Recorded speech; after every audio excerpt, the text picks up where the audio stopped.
চলো আজ তোমাদের সাথে শেয়ার করি আমার মায়ের ডালিয়া দিয়ে পোলাও বানানোর রেসিপি। প্রথমেই কাজু কিশমিশটাকে ভিজিয়ে নিয়ে ডালিয়াটাকে ধুয়ে নেব। তারপরে কড়াইয়ে তেল দিয়ে সেই তেলটা গরম হলে সেখানে কিছু ভেজিটেবল দিয়ে দেবো। তোমরা যে যে ভেজিটেবল খেতে ভালোবাসো সেটা এখানে অ্যাড করতে পারো। তারপর লাল লাল করে ভেজে নিয়ে সেইগুলো তুলে নিয়ে সেই তেলেই দিয়ে দেবো কাজু কিশমিশ গুলো হালকা লাল লাল করে ভেজে নিয়ে তুলে রাখবো। এক এক করে সব ভাজা হয়ে গেলে সেই তেলেই একটু গোটা গরম মশলা আর তেজপাতা ফোড়ন দিয়ে স্বাদ অনুযায়ী একটু ঘি দিয়ে দেবো। ঘিয়ের গন্ধটা একটু ছড়াতেই ধুয়ে রাখা ডালিয়াটা অল্প অল্প করে দিয়ে দেবো কড়াইয়ে। তারপর খুন্তি দিয়ে ভালো করে সবটা মিশিয়ে কিছুক্ষণ পর দিয়ে দেবো হলুদ আর স্বাদ মতো নুন। তারপরে ভেজে রাখা ভেজিটেবলস আর কাজু কিশমিশ গুলো মিশিয়ে নেব।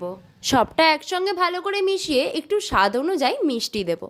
আমাদের বাড়িতে কেউ চিনি খায় না বলে আমরা চিনির বদলে এখানে গুড় ইউজ করেছি। তারপরে পরিমাণ মতো গরম জল দিয়ে ঢেকে রাখতে হবে কিছুক্ষণের জন্য। আর এই পুরো রেসিপিটাতে এই জলের গুরুত্বটা কিন্তু অনেক বেশি, তাই একটু বুঝে সুঝে দিও।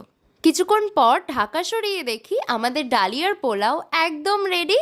তাই নামানোর আগে আরেকটু গন্ধের জন্য আর স্বাদের জন্য মিশিয়ে নেব ঘি। আমাদের বাড়িতে মায়ের এই স্পেশাল রেসিপিটা কিন্তু সবার খুব পছন্দের।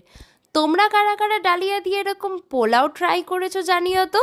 আর যদি ট্রাই না করে থাকো আমার রেসিপিটা দেখে ট্রাই করো, নিশ্চয়ই ভালো লাগবে।